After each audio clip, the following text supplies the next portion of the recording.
It's here.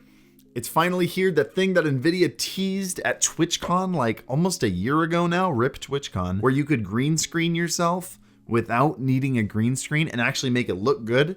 Yeah, it's out today. Today is the launch day of Nvidia Broadcast. It only took a year. Why are you so upset about it? So let's take a quick look at how it works. Is it any good? How does it compare to its competitors? And probably most importantly, how much of your GPU's power does it require? Let's do this.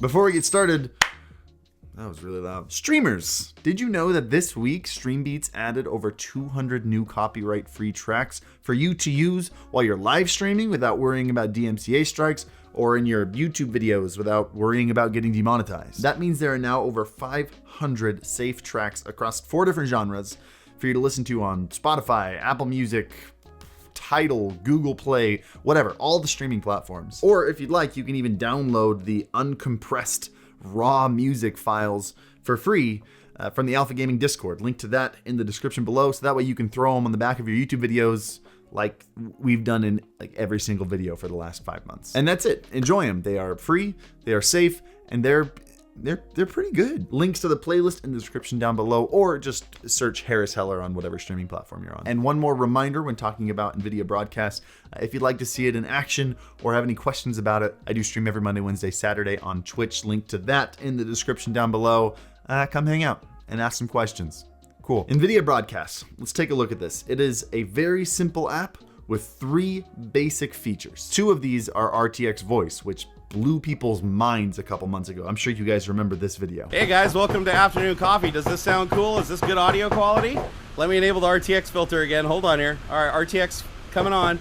And now we got, okay, I still hear the same thing through my headset. The first tab basically allows you to denoise your own microphone or yourself. The second tab allows you to denoise others, like your teammates if they got super clicky keyboards or super whiny babies, whatever. The final tab is the fun one, and it's brand new. Now keep in mind it's still in beta, and even after just a couple hours of use, I found some issues with it. However, it gives you a green screen effect without needing a green screen, and it's actually pretty good. Not like your typical Zoom background replacement, like it's actually solid. So let's jump over to the other setup where I just built a brand new PC in order to test the new RTX 3080, which by the way, that video also came out today. It's a comparison video of a $2,000 PC with a 3080 in it versus my current $5,000-ish dual PC setup. Link down below, make sure you go check that out. All right, setup over here, we've got the RTX 3080 as well as a Ryzen 9 3950X, as well as 2 cameras that are pretty good representations of the majority of what you see on Twitch. We've got the Logitech C920, as well as the Canon M200. Let's turn on Nvidia Broadcast.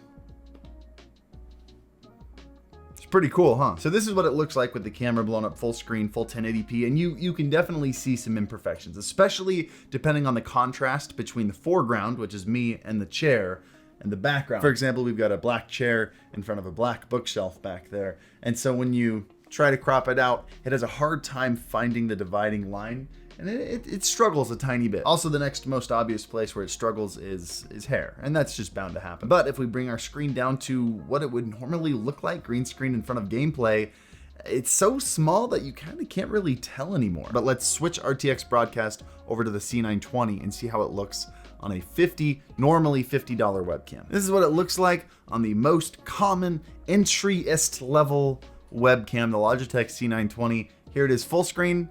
Here it is small screen. I don't know what you call that. I'm looking at it now. It looks like it could use a little bit of color correction. Obviously, it's not as vibrant as the real camera, but I'm very impressed with how this turned out with a cheap webcam. One last thing I want to do here. This is the real test. Ready? Hold on. All right. On this side, we have me coming straight from the camera into OBS.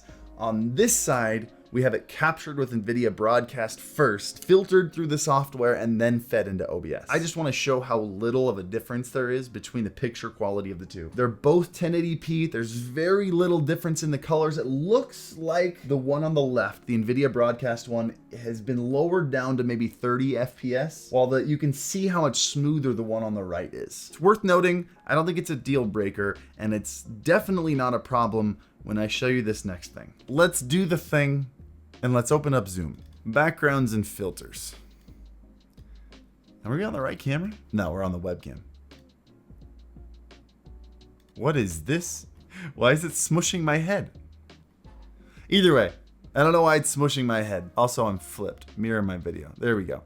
Let's set these two next to each other and ignore the squishiness. I don't 100% know what's going on there. But just in terms of the movement, the separation of the foreground, the background, just the overall look of the thing. Now, I understand that Zoom is not a competitor to Nvidia. However, it is worth noting these are competing technologies. But let's jump into an actual competitor. Let's open up XSplit's VCam. Now, this software came out a couple years ago, and this is actually supposed to be software for streamers to do exactly what Nvidia Broadcast does. And you can see it looks pretty similar to the Zoom call, maybe somewhere in the middle between the two. But check this out though, if I swap out my camera in the very bottom left, right now what you're seeing in the bottom left is Nvidia Broadcast. If I switch it to VCam, first of all, you notice it shrinks down because you lose resolution. You lose a little bit of the color depth. You also lose a little bit more frame rate.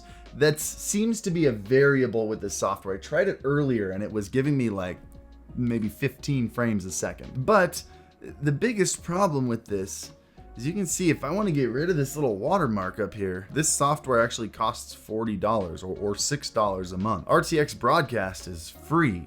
Asterisk, it's free if you have an RTX cards. Free, but not really free, but you get what I'm trying to say. Now, I did run into a pretty big issue that you should definitely be aware of. I had a really hard time getting this to work with a cam link.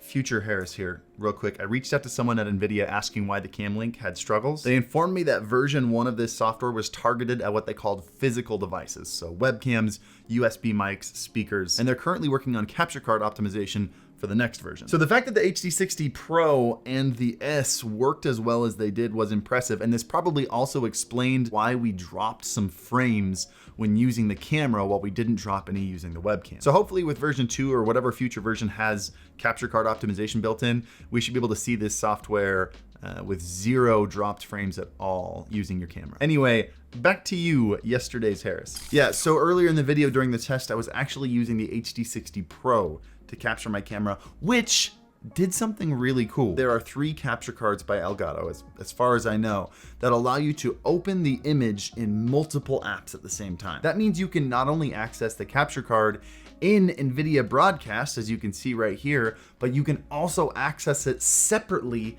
inside OBS. As you can see here in source properties in OBS, I can either pick camera, the Nvidia Broadcast one that will have my background cut out, or I can pick the capture card by itself, which is what you're seeing right here with the background still in. That's how I did the side-by-side of myself. And this is how I actually plan on using the software myself. If I wanted to go full on green screen, I'd run to Walmart and pick myself up a $10 green sheet, which by the way, I've done. This video right here that we did using a green screen, that was a $10 Walmart bed sheet. Green screening is super easy to do on a budget, and it looks better than this. Barely, I mean, this is pretty good, but a real green screen would look better. I'd rather use my camera pretty normally like you're seeing right here, but then let's say I get second place in Fall Guys and I need to convince myself that it's fine. Or I get really, really into the Simptember spirit, I can tier 3 sub in person. What up?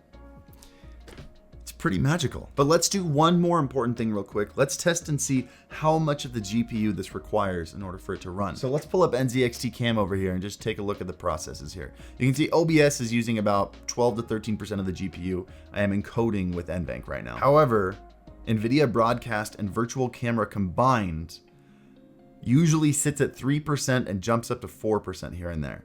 That's pretty dang good. And you can see from over here and this camera down here, it's running, it's doing its thing, it's eliminating my background, and it's taking 4% of the GPU tops. But guys, if you'd like to see Nvidia Broadcast in action again, I stream every Monday, Wednesday, Saturday on Twitch. Link to that in the description down below. Or if you have any questions about this that maybe I missed, hit me up.